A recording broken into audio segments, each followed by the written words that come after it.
Hello everyone, मैं हूं संदीप और आप देख रहे हैं डिफेक्टो क्लासेस। प्यारे बच्चों, आज की वीडियो में हम स्टार्ट करने जा रहे हैं ग्रेजुएशन के जो ओडी मैथ है उसका जो सेकंड चैप्टर है। सेकंड चैप्टर का नाम है equation of first order but not in first degree. यानी कि हमने उन इक्वेशंस के बारे में स्टडी करना है जिनका ऑर्डर फर्स्ट होगा लेकिन वो फर्स्ट डिग्री के अंदर नहीं होगी। ऑर्डर और डिग्री आप क्लास 12th में भी आपने पढ़ा था, फर्स्ट सेम के मैथ में भी आया था, तो ये चीज़ें आपको पता होनी चाहिए कि ऑर्डर क्या होता है, डिग्री क्या होता है। अब हम उन्हीं इक्वेशंस को पढ़ेंगे जो फर्स्ट ऑर्डर की होगी, यानी कि एक ही ऑर्डर का डेरिवेटिव होगा उसमें, जैसे dy/dx। अब उसकी पावर कुछ भी हो सकती है, यानी कि डिग्री n तक कहीं तक भी जा सकती है। तो एक्सरसाइज 2.1 के बेसिक कंसेप्ट यहाँ पढ़ते हैं। तो यहाँ आपको कुछ लिखा हुआ दिखाई दे रहा है। स्टार्टिंग में हम क्या करते हैं, एक ऐसी इक्वेशन सपोज कर लेते हैं जो फर्स्ट ऑर्डर में हो लेकिन उसकी डिग्री फर्स्ट ना हो। अब डिग्री फर्स्ट नहीं होने का मीनिंग क्या है, डिग्री सेकंड भी हो सकती है, थर्ड भी हो सकती है, फोर भी हो सकती है, 500 ऑन n तक डिग्री तो कुछ भी हो सकती है। क्लियर। तो हमने स्टार्टिंग में एक इक्वेशन सपोज की है, let the most general form of a differential equation of first order is.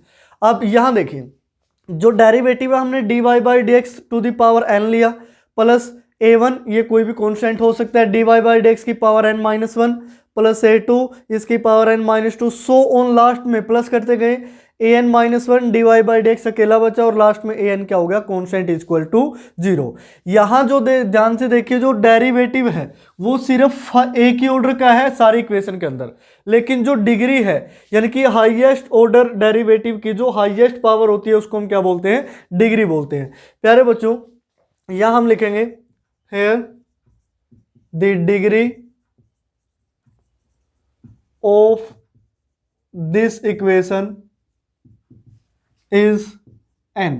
अब उसकी जो इक्वेशन है इसकी डिग्री क्या है, n, क्योंकि इस फर्स्ट ऑर्डर डेरिवेटिव की सबसे बड़ी पावर हमें n दिखाई दे रही है, ये हमने सपोज की है। जहां n कोई भी क्या हो सकता है, n की वैल्यू आप कुछ भी नेचुरल नंबर ले सकते हैं भी। क्लियर।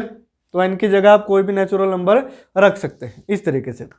उसके बाद जो नेक्स्ट प्रोसीजर आता है, अब n तो होगी इसकी डिग्री, n क्या है, डिग्री है। अब यहां नेचुरल नंबर लिखो या रियल रखो, उससे कोई इफेक्ट नहीं पड़ेगा क्योंकि ये पावर है, चलो इसको रहने देते हैं। और ये जो a1 a2 so on an तक है इसको हम लिखते हैं and a1 a2 a3 so on an तक आर दी आर्बिट्रेरी कॉन्स्टेंट्स। ये क्या होते हैं, आर्बिट्रेरी कॉन्स्टेंट है। क्लियर। ये कोई भी आर्बिट्रेरी कॉन्स्टेंट हो सकते हैं, इनकी वैल्यू कुछ भी है, आप सपोज कर सकते हो, लिख सकते हो, वो अकॉर्डिंग टू क्वेश्चन की स्टेटमेंट क्या होगी उसके अकॉर्डिंग ये लिखे जाएंगे। उसके बाद अब हम क्या करते हैं, इसको थोड़ा सिंपल फॉर्म में लिख लेते हैं, लेट dy/dx इक्वल टू हम क्या कर लेते हैं p। इसको थोड़ा बड़ा लिखने की बजाय dy/dx की जगह हमने क्या सपोज कर लिया, p सपोज कर लिया। अगर आप dy/dx की जगह p लिख देंगे तो ये इक्वेशन किस फॉर्म में हो जाएगी, p to the power n plus a1 p to the power n-1 plus a2 p to the power n-2, so on हम प्लस करते जाते हैं और लास्ट में an-1 और यहाँ अकेला p और an इक्वल टू 0, जहां p किसके इक्वल है, फर्स्ट ऑर्डर डेरिवेटिव dy/dx के इक्वल है, और a1 से लेके an तक ये सारे के सारे क्या हैं, कांस्टेंट है भी। अब ये चाहे कितनी भी डिग्री की इक्वेशन रही हो, चाहे n की वैल्यू 4 5 6 7 कुछ भी हो, इससे हमें कोई इफेक्ट नहीं पड़ेगा, हम इसको फैक्टराइज तो कर सकते हैं ना। तो हम सपोज करते हैं then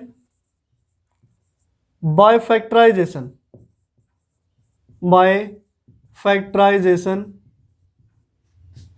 we can put this equation in the form of। अब हम क्या करते हैं, इसको फैक्टराइज करते हैं ताकि इसका सॉल्यूशन निकाला जा सके। जैसे 10th लेवल में आप पढ़ते थे ना कि क्वाड्रेटिक इक्वेशन है, फैक्टर करो, x की वैल्यू निकाल दो। तो जो हमने जो फैक्टराइज इसको किया तो p की पावर n था, तो इसके फैक्टर कितने बनेंगे भी, n टाइम्स, यानी कि p यहां से आप लिख सकते हो f1 x ऑफ y, ये फर्स्ट फैक्टर होगा। सेकंड फैक्टर क्या आएगा, अब जो फैक्टर है यहाँ से वैल्यू आएगी, इसको प्लस ले लेते हैं या फिर इसको माइनस ले लो, इससे कोई इफेक्ट नहीं पड़ेगा, क्योंकि ये हमें क्या दिखाने हैं अभी, फैक्टर दिखाने हैं कि ये किस तरीके से फैक्टर होंगे, इसको आप समझे। अब देखो हर जगह साइन आपको प्लस का दिखाई दे रहा है। अब आप ये सोच रहे हैं कि सर यहाँ प्लस भी ले सकते हैं माइनस भी ले सकते हैं, ऐसा ही है ना। अब प्लस भी ले या माइनस ले उससे कोई इफेक्ट नहीं पड़ेगा, क्योंकि फंक्शन है ये, तो अभी कोई वैल्यू गिवन नहीं है। तो नेक्स्ट जो फैक्टर आएगा यहाँ से, लेट सपोज वो f2x of y so on p minus f3x of y, और इस तरीके से लास्ट तक चलता है। तो p minus f of n x y, और इसको हम इक्वल टू क्या पुट कर देते हैं, 0, सॉल्यूशन निकालने के लिए। क्लियर। अब मेन मुद्दा है यहाँ पे भी, ये चीज़ आपको समझ में आनी चाहिए भी, ये क्यों लिखा गया है। यहाँ n की वैल्यू कुछ भी हो सकती है, लेट अस सपोज 4 5, अगर n की वैल्यू 5 है तो ये पावर 5 होगी, तो 5 फैक्टर बनेंगे, 1 2 3 4 5 सो ऑन, इस तरीके से। लेकिन यहाँ पावर n है तो हमें n फैक्टर बनानी है।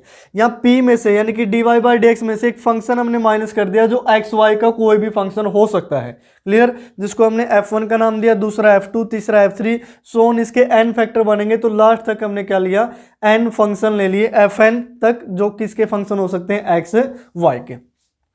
तो अगर हम अलग अलग से इन फैक्टर्स को 0 के इक्वल पुट करें तो p की वैल्यू क्या आएगी भी, देन p इक्वल टू क्या होगा, f1x ऑफ y, दूसरी वैल्यू आएगी p इक्वल टू f2xy, तीसरी वैल्यू आएगी f3xy, और चौथी वैल्यू क्या आएगी, सो ऑन, इस तरीके से p की वैल्यू आएगी fnxy, यानी कि p की n वैल्यू हो सकती है, जहाँ f1 से लेके f2 f3 सोन fn तक सारे के सारे किसके फंक्शन हैं, x और y के। उसके बाद hence this solution, hence the solution. अब इसका सॉल्यूशन कैसे निकलेगा भी, मेन क्या चीज़ है, हमें एक्स वाई की वैल्यू निकालनी है कि किसके लिए इसका सॉल्यूशन होगा। अब उसके लिए हमें फंक्शन को इक्वल टू 0 पुट करना पड़ेगा। क्लियर। अब अगर हम फंक्शन को 0 पुट करते हैं, ये f1 फंक्शन है x और y का, अब x y के साथ इसमें कुछ कॉन्स्टेंट भी हो सकता है भी। क्लियर। तो यहां से हम लिखते हैं f1 x ऑफ y, और यहाँ c1 कोई आर्बिट्रेरी कॉन्स्टेंट है, इक्वल टू 0 लिख लिया। f2 यहाँ x y, और ये क्या हुआ, c2 इक्वल टू 0 लिख लिया। f3 x y c3 equal to 0 लिख लिया। So on fn x y cn equal to क्या लिख लिया, 0। यानी कि इन सभी फंक्शन को अगर आप अलग अलग से 0 के इक्वल पुट कर देते हैं तो हमें क्या मिलेगा, सॉल्यूशन मिल जाएगा। क्लियर। तो इन सभी से सॉल्यूशन। अब ये लेफ्ट हैंड साइड देखिए, सारे की सारी हमने 0 के इक्वल पुट की है। अगर मैं इन सभी की मल्टीप्लाई भी कर दूं तो वो भी क्या आनी चाहिए, फिर 0 आनी चाहिए भी। यानी कि लेफ्ट हैंड साइड की मल्टीप्लाई राइट हैंड साइड की मल्टीप्लाई करो। लेफ्ट हैंड साइड में जब आप मल्टीप्लाई करते हो तो दिस इंप्लाइज, यहां से लिखोगे f1 x y c1 into में ये फर्स्ट फंक्शन हुआ, f2 जो x y का फंक्शन है, आर्बिट्रेरी कॉन्स्टेंट है c2, उसके बाद f3 ये x y का फंक्शन है, आर्बिट्रेरी कॉन्स्टेंट है c3, सो ऑन fn ये x y का फंक्शन है, आर्बिट्रेरी कॉन्स्टेंट है cn इक्वल टू 0। यहां आप लिख सकते हैं where c1 c2 c3 so on cn are the arbitrary constant। ये क्या होंगे, आर्बिट्रेरी कांस्टेंट होंगे भी। क्लियर। अब उसका रीजन मैंने बताया था, आर्बिट्रेरी कांस्टेंट क्यों लिए हैं। अगर कोई फंक्शन ये हो f of x equal to X plus Y plus 1, ये एक्स वाई का फंक्शन है लेकिन वो 1 भी तो आया ना। अब 1 की वजह से हम ये थोड़े ना बोल सकते हैं सिर्फ एक्स वाई का फंक्शन है तो 1 नहीं आएगा, कांस्टेंट तो हर जगह आ सकता है। तो इस वजह से हमने साथ में क्या लिए हैं, कांस्टेंट लिए हैं। अब एक चीज और देखें, सभी की जो मल्टीप्लाई है वो इक्वल टू क्या है, 0, और सारे के सारे फंक्शन क्या हैं, अलग अलग हैं। जब कांस्टेंट टर्म की मल्टीप्लाई करेंगे, जब हम कांस्टेंट टर्म की मल्टीप्लाई करेंगे तो फर्स्ट c1 की c2 के साथ, c2 c3 के साथ, c3 so on c4 so on cn तक, लास्ट में सारे के सारे कांस्टेंट मल्टीप्लाई होके एक कांस्टेंट बन जाएगा भी। ऐसे समझो इसको। और इस कंप्लीट को हमने रखना है इक्वल टू 0, या फिर हम सिंपली ये सपोज कर लेते हैं कि C1 C2 ये सारे कॉन्स्टेंट एक जैसे रहे हैं, तो let C1 C2 C3 so on equal to क्या होगा Cn। अगर हम ऐसा भी लिखते हैं तो वो गलत नहीं होगा, क्योंकि ये जस्ट एक कांस्टेंट है, सभी की मल्टीप्लाई राइट साइड में हमने इक्वल टू क्या रखनी है 0। लास्ट में जो भी है ये सारे कांस्टेंट मल्टीप्लाई होके सिर्फ एक ही कांस्टेंट बन जाएंगे, तो हम उस एक ही को लिख लेते हैं अभी हर जगह। तो इसको हम क्या लिख लेते हैं F1 x y, यहाँ भी मैं C लिख लेता हूँ, भी एक ही कांस्टेंट लिया है, कोमा F2 x y, यहाँ C लिख लिया, सो ऑन लास्ट में लिखा Fn x y और साथ में है C कांस्टेंट इक्वल टू 0। तो प्यारे बच्चों ये जो लास्ट स्टेप है यही इसका क्या होगा जनरल सॉल्यूशन होगा। क्लियर? इसको हम क्या बोलते हैं, it is the general solution of the differential equation. Clear? ये हमारा लास्ट स्टेप था। क्लियर? अब प्यारे बच्चों यहाँ से जब आप थ्योरेटिकल इन चीज़ों को पढ़ते हैं तो आपको लगता है कि सर कहाँ से आपने फंक्शन ले लिया, कहाँ आपने एक्स वाई लिख दिया, कहाँ C1 C2, यानी कि इतना कुछ खास हमें समझ में नहीं आया। लेकिन जब अगर मैं इसी चीज़ को ये जो प्रोसीजर है एक क्वेश्चन पे अप्लाई करता हूँ, एक स्टेटमेंट हमें गिवन है, तब आपको अच्छी तरीके से समझ में आता है भी एक्चुअल में हाँ ये ऐसा हो रहा था। यानी कि इसको पढ़ने के बाद जब आप एक दो एग्जांपल सोल्व करेंगे तो इन चीज़ों पे पकड़ आपकी और भी मजबूत हो जाती है कि ये क्या लिखे हैं, ये C1 C2 क्यों लिए हैं। अब मेन चीज़ है इसका वर्किंग रूल। तो वर्किंग रूल पे आते हैं। अब वर्किंग रूल जो हमने यहाँ स्टेप बाय स्टेप किया वही मैं आपको वर्किंग रूल के अंदर बताऊँगा। स्टार्टिंग में जो फर्स्ट स्टेप था वर्किंग रूल का, वो आपको क्या करना है कि जो भी डिफरेंशियल इक्वेशन गिवन होगी फर्स्ट ऑर्डर और n डिग्री के अंदर, डिग्री क्या हो n और ऑर्डर क्या हो फर्स्ट, ये आपने फोकस करना है। भी ऑर्डर हमारा होना चाहिए फर्स्ट और डिग्री होनी चाहिए nth, जहां n की वैल्यू कुछ भी हो सकती है। डिग्री पे हमें काम नहीं करना, वो 2 3 4 5 सो ऑन कुछ भी हो जाए, लेकिन फर्स्ट की ना हो, ये ध्यान रखना। क्लियर? तो स्टार्टिंग में क्या करना है, उस इक्वेशन को शॉर्ट बनाने के लिए और तो कुछ नहीं है, dy/dx को अपने p पुट कर लेना भी सिंपली, जैसे हमने यहाँ पुट किया था कि ये जो स्टार्टिंग में मैंने dy/dx में लिखी, बाद में उसकी जगह p बना दिया। बस जहाँ p लिखा है माइंड में रहना चाहिए वो क्या है dy/dx। उसके बाद सेकेंड स्टेप क्या आता है कि make right hand side equal to 0 and factorise left hand side into linear factor of p। अब हमने क्या किया था कि ये जो इक्वेशन है इसको राइट साइड में क्या रखा, ये राइट साइड 0 है और इसके हमने क्या कर लिए फैक्टराइजेशन कर ली, जितने भी फैक्टर बने और इस तरीके से राइट हैंड साइड को 0 रख के और फैक्टराइज कर लो। और फैक्टर भी कैसे होने चाहिए, लीनियर, यानी कि क्वाड्रेटिक, क्यूबिक, इस टाइप के ना हो, सारे फैक्टर क्या हो लीनियर हो। उसके बाद थर्ड क्या आता है कि आप हर एक फैक्टर को 0 के इक्वल पुट करोगे, equate each linear factor to 0 and find their solution taking constant c same in all the solution. अब ये बोल रहा है कि ये जितने भी फैक्टर हैं सभी को 0 के इक्वल पुट कर दो। 0 के इक्वल पुट करने से p की वैल्यू ये इतनी सारी आई थी और सभी में हमने जो कांस्टेंट है वो क्या लेना है c, और वो जो क्या हो सेम हो, जो मैंने लास्ट स्टेप में आपको लिख के बताया था। क्लियर? उसके बाद जो फाइनल स्टेप है वो क्या कहते हैं, multiply all the solution obtain in the above step. अब यहाँ से जो भी हमें सॉल्यूशन मिले हैं, जैसे p की वैल्यू ये सारी मिली थी, ये मैंने जो लिखी थी मैंने, ये p की वैल्यू है, इन सभी को आप मल्टीप्लाई करके लिख दो। Multiply all the solution obtain in the above step and equate to 0 for obtaining general solution of the given differential equation. यानी कि ये जितने भी सॉल्यूशन हैं इनकी आप मल्टीप्लाई करो, कॉन्स्टेंट आपने एक ही लेना जैसे लास्ट स्टेप में लिखा था, और इक्वल टू क्या रख दो 0। यही क्या होगा, किसी भी डिफरेंशियल इक्वेशन का एक जनरल सॉल्यूशन होगा। क्लियर? तो प्यारे बच्चों ये था बेसिक कंसेप्ट एक्सरसाइज 2.1 के। अभी जैसे हम क्वेश्चन करेंगे तो सारी चीज़ें आपको अच्छी तरीके से पकड़ में आएगी कि वर्किंग रूल कैसे काम करता है, ये जो बेसिक चीज़ें बताई हैं ये एक्चुअल में है क्या। उसके बाद देखिए प्यारे बच्चों कुछ क्वेश्चन सोल्व करते हैं ताकि आपको ये चीज़ें अच्छी तरीके से समझ में आए। तो हम एक्सरसाइज 2.1 का जो क्वेश्चन नंबर फर्स्ट और सेकंड मैंने लिखा है हम इनको सोल्व करते हैं। स्टेटमेंट है solve the following differential equation. In differential equation को आपने सोल्व करना है। अब फर्स्ट है जो वो है P square minus 7p plus 12 equal to 0।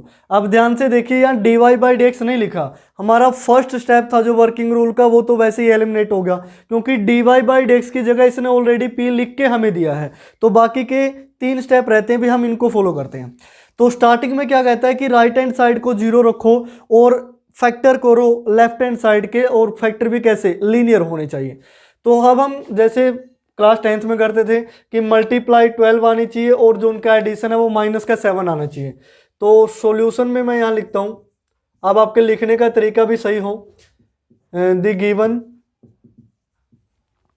Differential equation is P square minus 7p plus 12 equal to 0। Then by factorisation method, हम फैक्टराइजेशन मेथड से इसको सोल्व करते हैं भी। अब फैक्टराइजेशन मेथड क्या कहते हैं कि P square as it is factor बनेंगे minus 3p minus 4p plus 12 equal to 0, ये फैक्टर बन गए भी। पहले दो में से आपने p कॉमन लिया तो वैल्यू बची p माइनस 3, यहाँ से माइनस का 4 कॉमन लिया तो यहाँ p और माइनस 3 इक्वल टू 0। तो यहाँ से दो फैक्टर बने p माइनस 3 और p माइनस 4 इक्वल टू क्या हो गया 0। तो अगर दो फैक्टर्स की मल्टीप्लाई 0 हो, इसका मीनिंग क्या होगा, either p minus 3 equal to 0 या फिर p माइनस 4 इक्वल टू 0।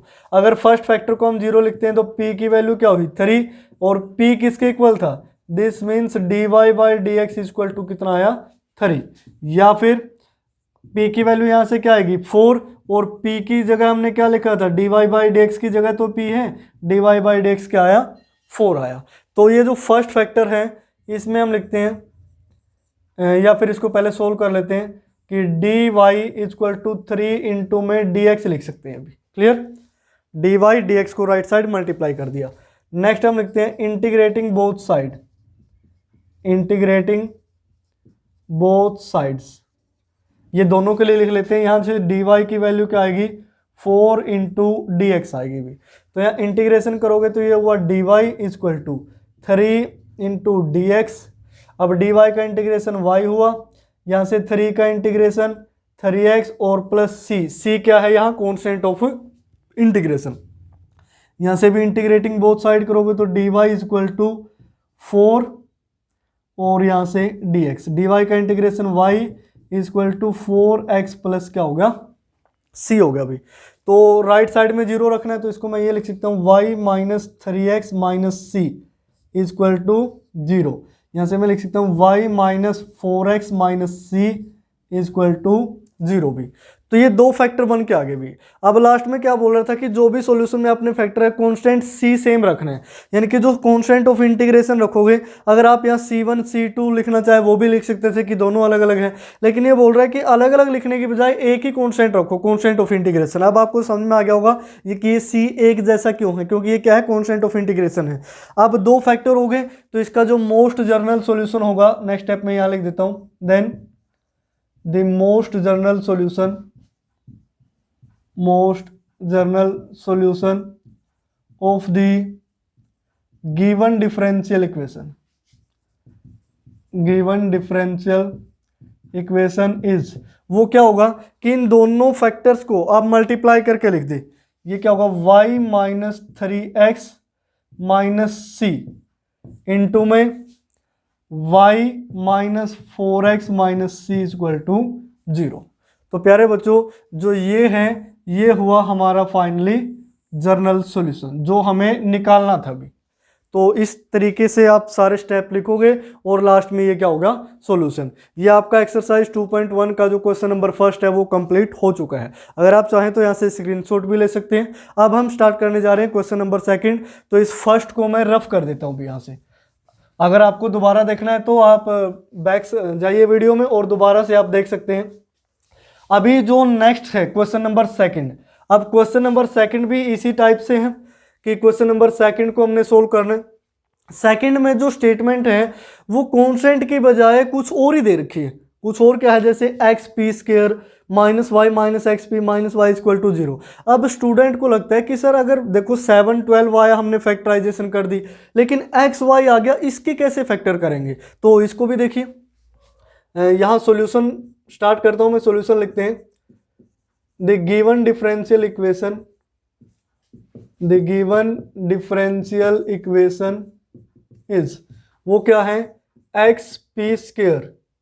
अब हम इसको माइनस को मल्टीप्लाई कर देते हैं, minus Y P minus minus plus X P, और माइनस वाई इक्वल टू क्या होगा, 0।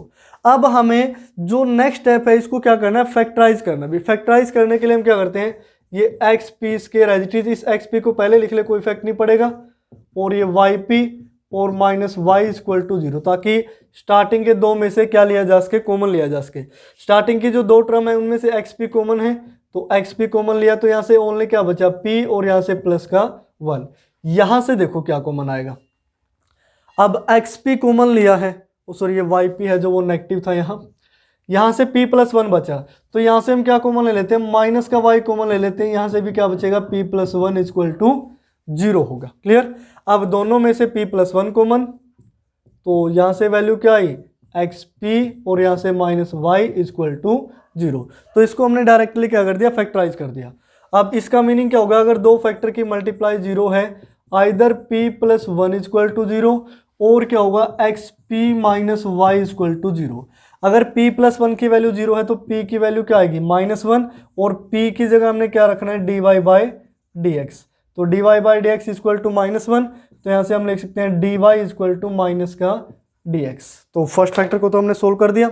अब सेकंड की बारी आती है, हमें वैल्यू सिर्फ p की निकालनी है, ध्यान रखना। तो यहाँ से xp इक्वल टू क्या हो जाएगा, माइनस का y है तो राइट साइड जाएगा तो प्लस का y होगा। p की वैल्यू क्या आएगी, y बाई x, और p की जगह हम क्या रखते हैं, dy बाई dx ही तो p है, equal to y by x। अब x वेरिएबल सेपरेबल से x को अलग कर लो, y को अलग कर लो, dx यहाँ मल्टीप्लाई में जाएगा, y डिवाइड में जाएगा, तो यहाँ लिख सकते हैं dy upon y equal to dx upon x। Clear? अब सेम वही step, integrating both sides. Clear? अब दोनों साइड हम इंटीग्रेशन करते हैं, यहाँ से वैल्यू क्या आएगी, dy equal to integral minus का dx।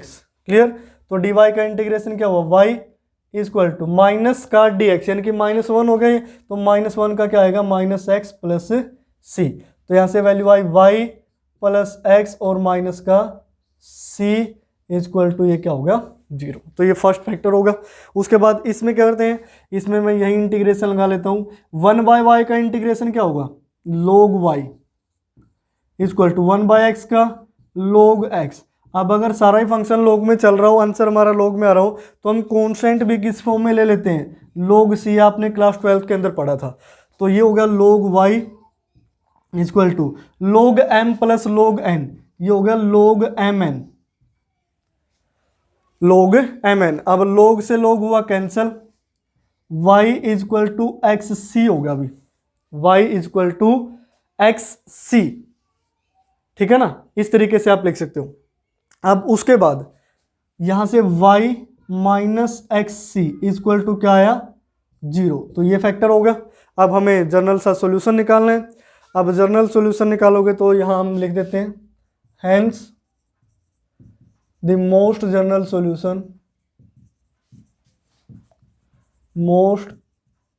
Solution of the given differential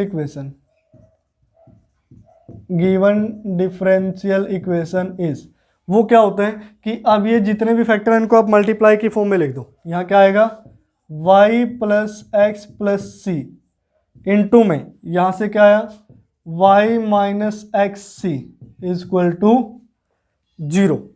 clear? तो इस तरीके से ये सेकंड क्वेश्चन हुआ, और सेकंड का सॉल्यूशन ये जो फाइनली है वो ये होगा। अब आप यहाँ से सेकंड का भी स्क्रीनशॉट ले सकते हैं। फोकस आपने वर्किंग रूल पे करना। अब 2 क्वेश्चन के साथ वर्किंग रूल मैंने एज इट इज़ लिखा था, लेकिन आगे नहीं लिखा होगा। अभी आपको पता चल गया होगा कि किस तरीके से आपने सोल्व करना है। तो प्यारे बच्चों, अब इस वीडियो में हमने क्या देखा कि बेसिक कंसेप्ट क्या है, वर्किंग रूल क्या है, और 2 क्वेश्चन मैंने आपको सोल्व करवाए जिससे आपको ये समझ में आया भी एक्चुअल में ये जो वर्किंग रूल है ये कैसे काम करता है।